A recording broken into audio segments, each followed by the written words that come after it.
So you will continue to suffer if you think, and if you think Americans will come to help you, then you will cry blood. You don't know the Americans. They are the ones even creating all this ISIS, Al Qaeda, and they all created it to cause confusion in Muslim land.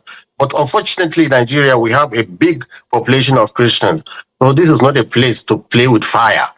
This is not a place to play with fire. You can do that in Sudan and everything. It's all the same religion, the same tribe. But in Nigeria, it's different. So that's why we don't want this Yankee man to come here and ignite a fire on combustibles in Nigeria. That's what essence we're here. So my people, Sheikh Gumi is not backing down. He's going from one TV station to another just to explain why they are saying that Donald Trump should not come and invade Nigeria or kill the terrorists. Like this man, if Nigeria is a safe country, he's supposed to be behind the bars, but we know the country we have. Anyway, Northerner also told him the bitter truth to his face. In this video, they really had heated argument because we cannot allow this man, to keep putting this narrative out there, just to deceive the Northerners that the US, they are coming to buy them, they are coming to take the resources, this and that. I really love the reply this particular man here gave to him. But before I allow you guys to watch the video, there is one particular video I would love you guys to watch first of all from Prophet Isa El-Buba, where he exposed Sultan of Sokoto as well as this Sheikh Gumi. And also today, that this breaking news that the senators are now supporting Donald Trump to come and take or wipe out these terrorists that are disturbing Nigeria, because they cannot see it that this Tinubu government cannot deal with this insecurity in Nigeria without the help of US or any other country. My people, this video is a must watch. Take a listen, do wait to subscribe, like the video, share it, and leave your thoughts in the comment section. Thank you so much for doing so. Thank God for the prayers that is going on. We also give God the glory for the responses of Nigerians, both at home and in the diaspora. Thank you for also signing the petitions. Thank you for also making sure that our government does what is right. And don't forget that on the 29th of this month, November, we're going to all come out to pray for our country, and especially with the situation that we have been confronted with. Now, we have to tell ourselves the truth. I keep saying this, and I will not slow down in telling us the truth. You see, the North is a major problem of itself, especially with a segment of people, certain elites. I tell you that certain Northern elites are behind what is ongoing. Now, there's a twist to the narration going on that Donald Trump is coming to wage war against Muslims and that they're coming to steal away our resources. In the first instance, can I ask you, all these years you've been living in Nigeria, how much have you enjoyed the resources of this country? That's the question you ask yourself. They are the ones fueling, they are the ones empowering the bandits. You will see the video that you will watch. You will see the bandits moving around with AK-47, with sophisticated weapon, sponsored by politicians in this country. All right? In one of the videos, you will even hear one of the Fulani men, when they were called for them to surrender and all of that. And he was saying that government was the one that provided these things for them. He said, where can an ordinary Fulani man who is used to stick going with his cow have money to go and buy AK-47? These things are deliberate. These things are intentional. And it is not about Donald Trump, threatening that he's coming to war against Muslims. He cannot. He's saying, I am coming after the terrorists. So if now you say that the Muslims are being killed, why don't you open up your arms and say, come and partner with our government and deal with these terrorists? You will see the video that took place just last year or so, if I remember, of the American missionary that was taken by these terrorists, and they demanded 1 million. If not, they will kill him. America sent in their men from America, and they rescued this missionary unhurt. That is just one citizen. How can we be losing tens of thousands and we're politicking, talking all kinds of foolishness and nonsense over the lives of people? blaming, oh, it is not only Christian, it is Muslims also. So are we competing on the number of dates? The reality is that Christians were the first. Christians were being massacred based on their faith. There is a video you're going to see. And I challenge the chief of defense staff who came out to say there is no persecution of Christians in Nigeria. You are a liar. You are a liar. Just look at this video. This is something that happened day before yesterday of a church that was demolished in Maiduguri. Just yesterday. We experienced one some few months ago. And I am asking the Borno State government to act on this matter. We will not take it lightly. We are all citizens in this country. You are living in a land where you as a Christian, you are not at liberty with certain, let me use the word, extremist Islamic worshippers. The killers that are killing the Muslims now, who are they? Are they Jews? Are they Americans? Are they not Muslims? Are they not terrorist Muslims? So why don't the Islamic Council come after them and say, look, it's time we go after people that are destroying our image and destroying our faith? You will never see any Christian attacking any community, not anywhere. Listen to this. I'm going to read it.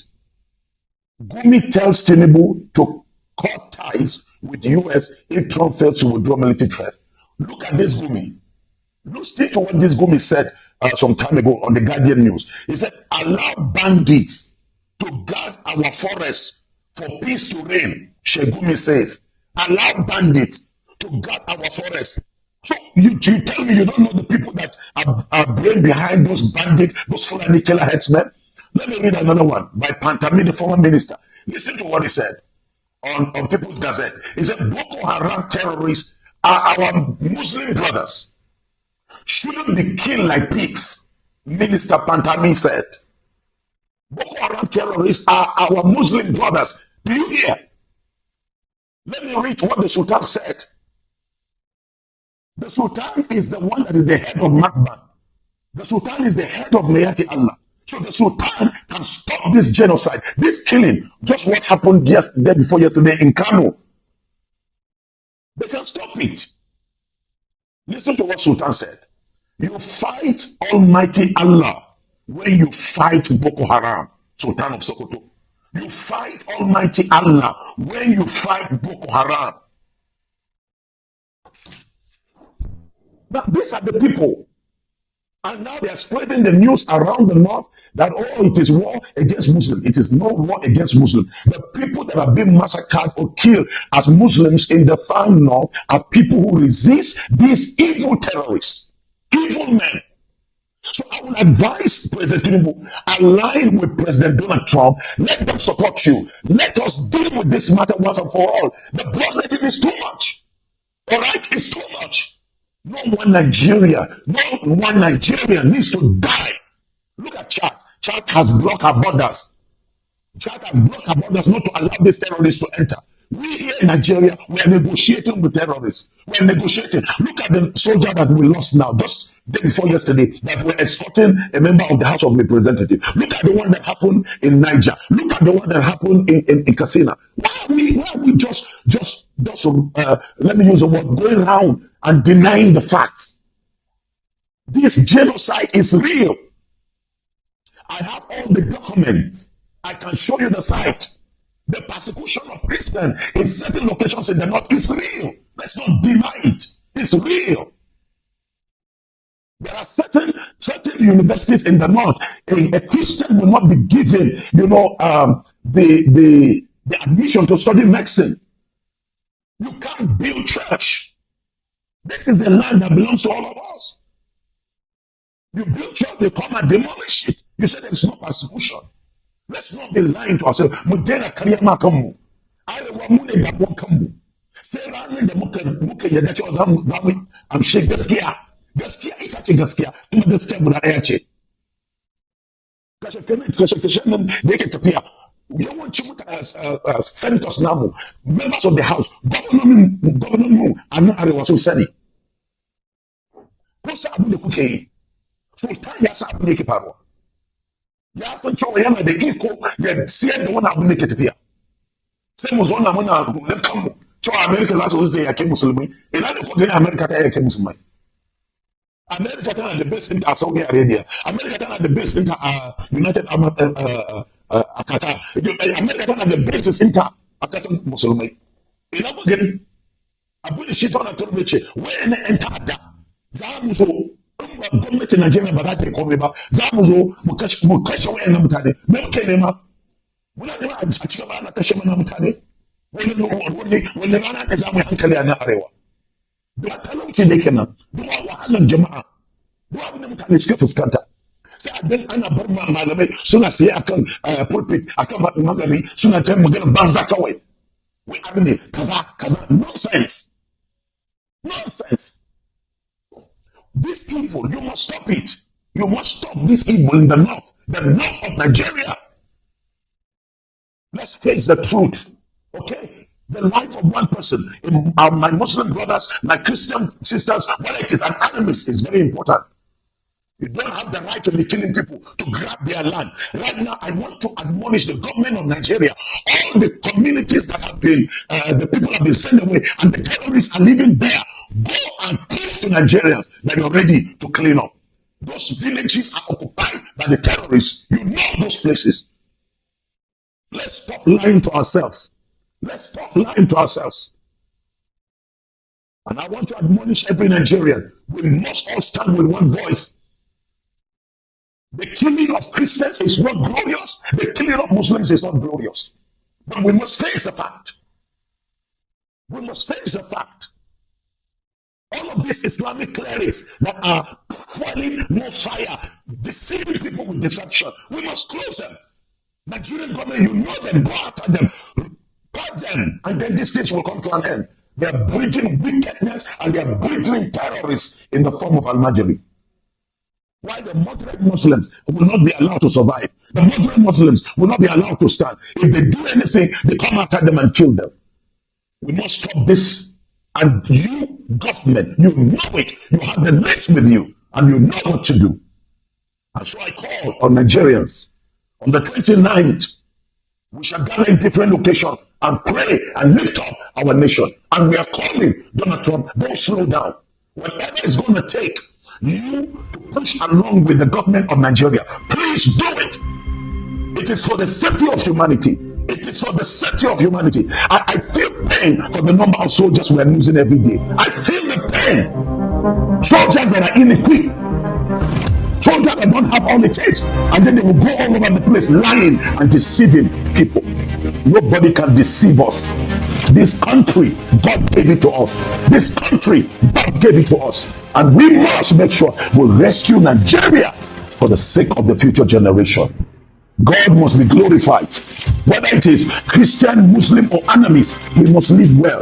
We must live well and not allow people.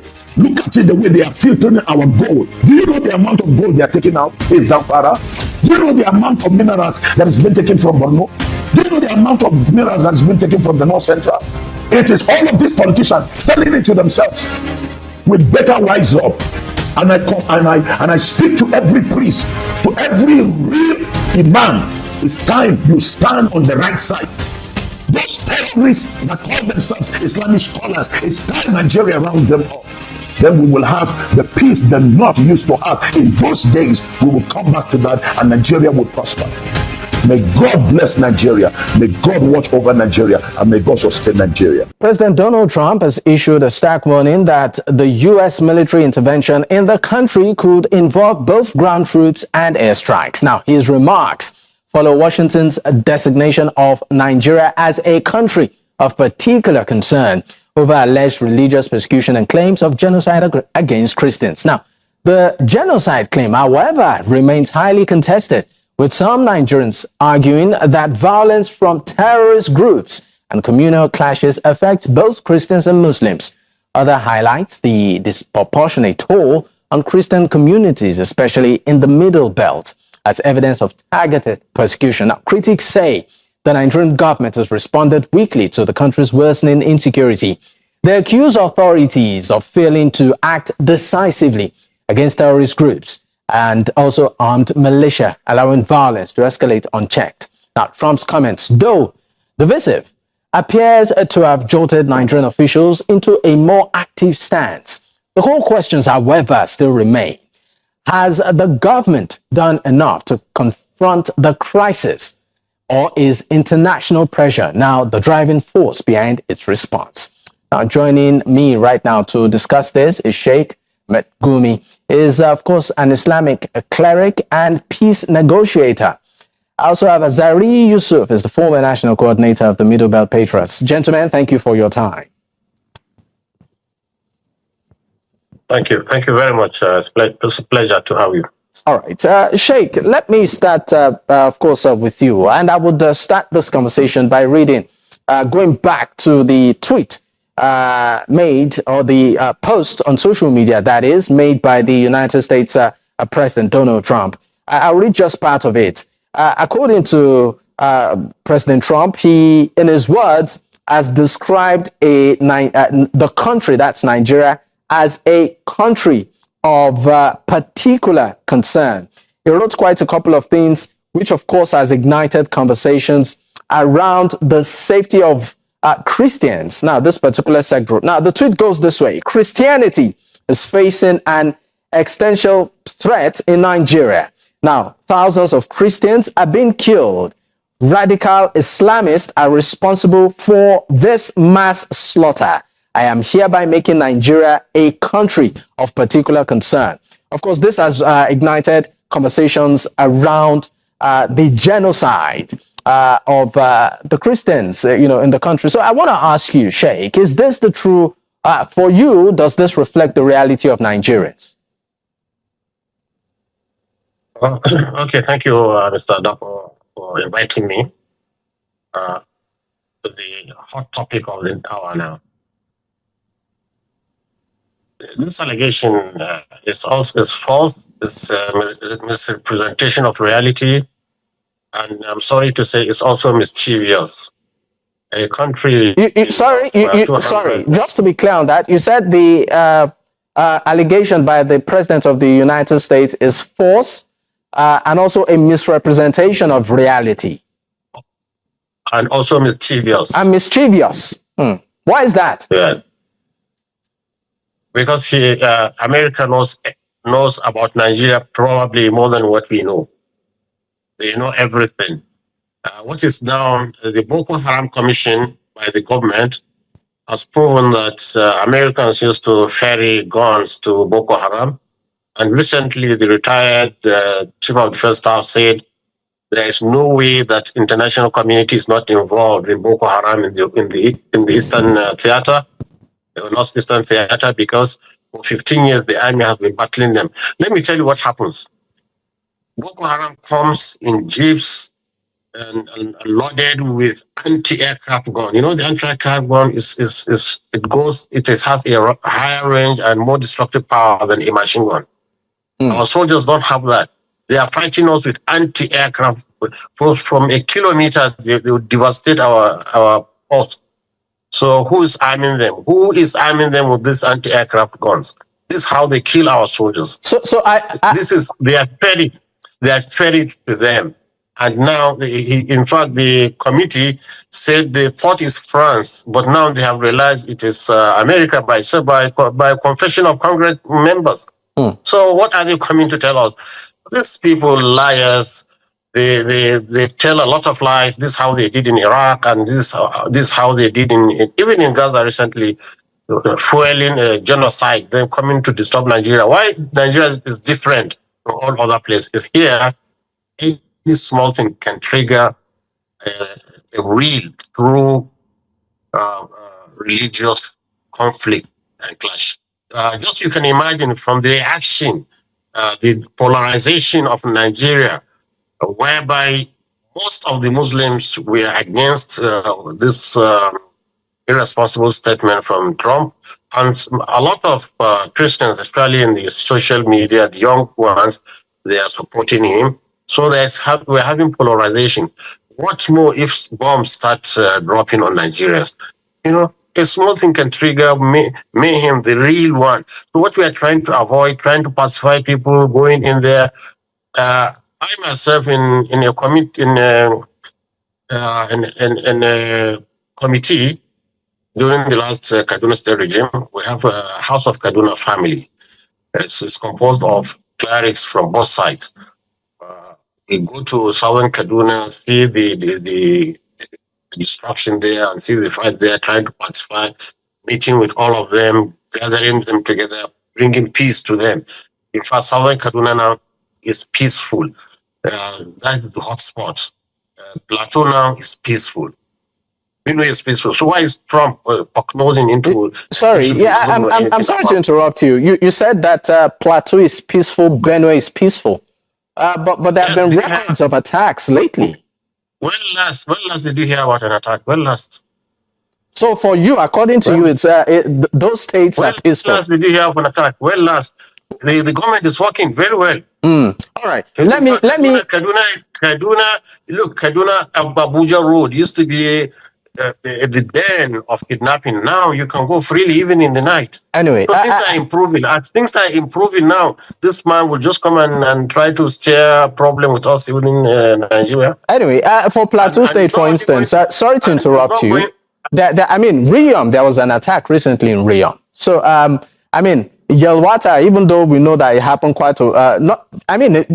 even recently, that was in terms of weeks back, in Benue State. So, to say that these areas are peaceful, for some Nigerians, they might just feel that, this, of course, might not be, might be a bit out of place. But maybe I should just give you 30 seconds before I bring in my next guest. 30 seconds to respond. Let us not be microscopic in our analysis of what is happening in Nigeria. It's microscopic. On the macro level. Things are getting better. The government is doing well to pacify all warring factions. What is happening in the Middle Belt is a clash between two clans. Those who claim to be residents and those who claim to be settlers. This is the clash between them, fighting over land. They are not fighting because of religion. All right. Thank you so much. Religion in it. You see, it will widen the scope. And if it widens the scope, Nigerians, Muslims, and Christians started killing themselves. We don't achieve what we want to achieve. All right, Sheikh, thank you so much. Let me bring into the conversation Zari Yusuf is the former coordinator of the Middle Belt Patriots. He joins virtually also. Zari, great, of course, having you. Your reaction to some of things that have been said, but I would also direct the same question to you, where, of course, Nigeria has been designated, according to President Trump, a country of particular concern, citing killings targeted at a particular faith. Does this reflect our reality? Well, thank you very much for this opportunity. I'd say to you that indeed that reflects the reality in Nigeria. That is a welcome development, and that is not new or unexpected. It's something that is long overdue. To start off, I'd say to you, frankly, what appears to be mischievous in the word of the cleric would be the denial of a Christian genocide. As a matter of fact, I know you would likely have been taken aback when he said Benue is now peaceful, Plateau is peaceful, Southern Kaduna is peaceful. Of course, we understand the notion of peace is relative to a large extent. But going by the history of Nigeria, at least in the last 2 decades, we can very much draw a clear line between what is peaceful and what is not peaceful. You are dealing with a situation where, let me even start with a certain point. How did we get to the CPC list in the first place? It is simply because, it is not just because there are attacks on innocent people, innocent civilians who are harmless, but it's simply because there is a certain attitude with which the government responds to these attacks. Throughout General Muhammadu Buhari's regime, especially when it was in Benue, there was hardly an attack where the presidency will not give a statement that looks like excusing, the attack, telling the people, cede your land so that, the Fulani would build ranches and all of that. The people have followed this pattern over, you can't argue with a pattern that has proven itself for about 2 decades. This is a clear case of an Islamist militia that is basically targeting Christian communities and sacking them. If it is a matter of land, is it only the Fulani people that have lived in other people's land in the Middle Belt? Do we not have Calabar people? Do we not have Yoruba people? Do we not have people from the south? Do we not have Igbos? Why is it only from one end? And if it is a battle over land, say crisis, for instance, why is it only that one particular group is strictly composed of Muslims, they are sophisticatedly armed, and they are always killing the other groups who happen to just be agrarian people living their lives, and they just turn out to be Christians? So the idea of putting Nigeria on the CPC list reflects the truth of it. It is not as if somebody woke up in the morning and met a group of people living peacefully and then decided, let me bring in misunderstanding to them. Of course, he has been dismissive of the reality on ground, saying he doesn't want a scenario where Christians and Muslims will start killing each other. There is no such scenario. The only scenario we have are armed Islamic terrorists that have been killing Christians for almost 2 decades.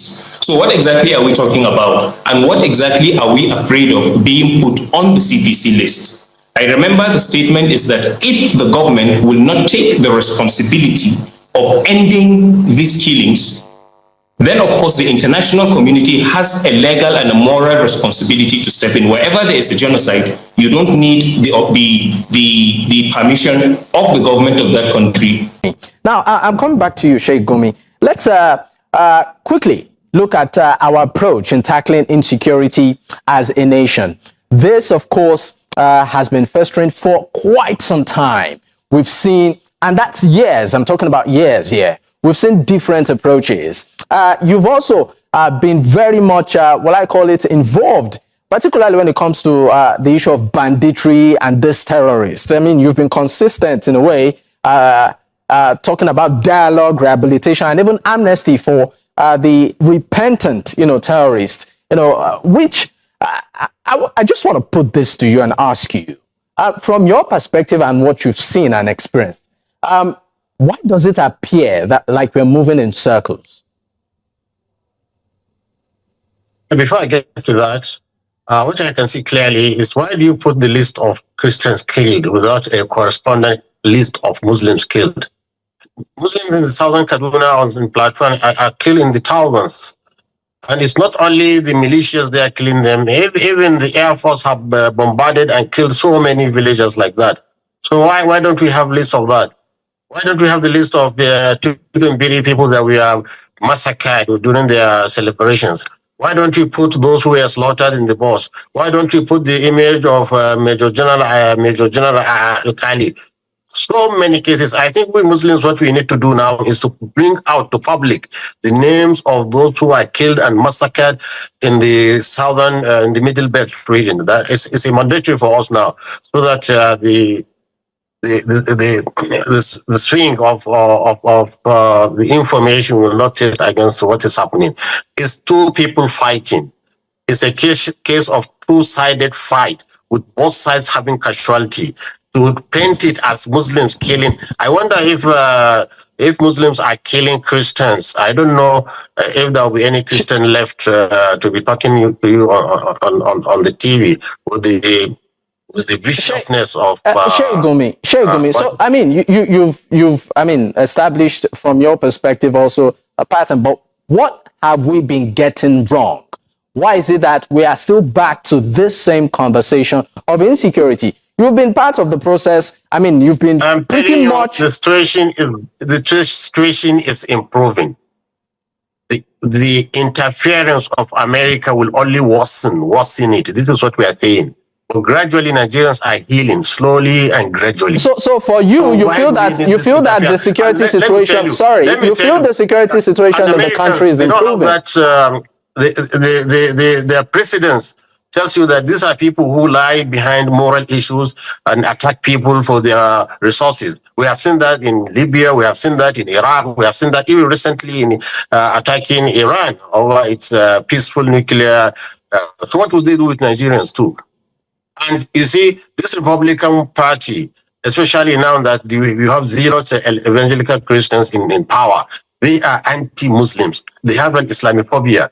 And this is so evident. Look at the election in New York City, whereby a Muslim mayor, moderate Muslim, very eloquent, coming out, people want him, and Trump is also threatening that he will cut off funds from New York City just because he's a Muslim. With this Islamophobia, how can I accept Trump to come into this country? He's just coming here to fight Muslims. And so instead of fighting terrorists, the whole Islamic world, the Muslim will just turn against America, and it will be, Nigeria will be a theater of war. This is what we are trying to avoid. Let's quickly bring this back home. We are against American intervention. Let Chinese come. Let a Russian come and help us. But Americans, those liars, let's quickly bring this home. Before I leave you, before I let you go and move to Zari, what's your position on the idea of rehabilitation and amnesty for repentant terrorists? So if they repent, what do you want to do? To kill them? Jesus Christ, taught us that, you see, somebody repents. A prostitute came to him, they wanted to stone her because it's stoning and killing. And he said, go and sin no more. This is even Christianity. So what do you want us to do? Put them and that is what is called genocide. If they surrender, then we accept their surrender and rehabilitate them and make them useful Nigerians. If they want to fight in the army, it's even better. They want to fight those people who. So you're saying it's okay for for repentant terrorists to fight in the army? It's even better because they know the secret of the bandits. But do you think that has helped us over the years? Because where I'm going through with this. Better now. I was in Maiduguri just about 1 year ago. It's better. Things are calm. Not like those days when soldiers were calling me crying during Jonathan's time. There's a great improvement in Maiduguri. I mean, on this, I told you, Americans are arming Boko Haram with anti-aircraft guns.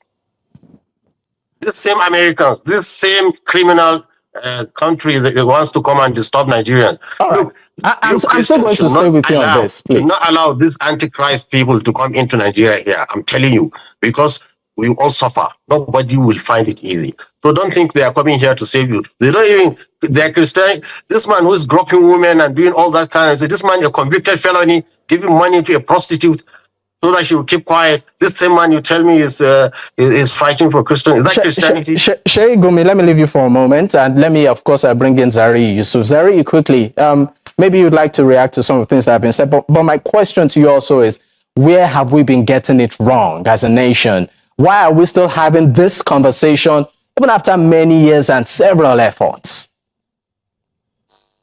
One of the key reasons why we are getting it wrong is because of people like Sheikh Mahmoud Gumi. In a clear case of a war, because he's talking about bloodshed, there has been bloodshed. Nigeria has been a theater of war for almost 2 decades. Possibly it is not affecting him directly because most of the casualties, most of the mass murders is that of Christians. He appears to be a negotiator, but to be very honest with you, he has advocated more for appeasing the terrorists rather than advocating justice for the victims. And I think it's important to us because I believe he's an Islamic cleric. He understands the concept of justice. How do you deal with a scenario of people raping women, people killing soldiers, people decimating homes, people sacking communities, but then the strength of your advocacy is that the government should appease them? Where in the whole world, in the history of any war, whether guerrilla warfare, whether military warfare, have you ever found a situation where there is an active bloodshed going on, and then you believe that appeasing the criminals that are carrying out these genocidal attacks and infusing them into the military will help? From the very beginning, when the notion of amnesty, de-radicalization and integration began, we have never seen a scenario where these repentant terrorists, as they call them repentant, have ever led people to their camps and they were decimated. They have been growing exponentially. They have been acquiring more arms. So that is basically the problem we are having. We are getting it wrong simply because we have managed to create a false narrative. An example is we have managed to compartmentalize terrorism or these Islamist activities to look as if it is only Boko Haram that is doing it.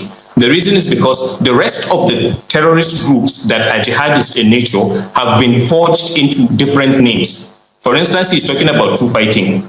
There is no two fighting anywhere. It is important also, we would love it if you are able to have an example of one Christian militia that is operational in either Sokoto or any of the Muslim dominant state that have been raping women and killing people, then we can understand that. And at least the Muslims will equally lend their voice and say, okay, whatever it is the Americans are claiming that the Christians are suffering from, we are also suffering from it. And since it is all about eradicating terrorism, then good, come and eradicate them.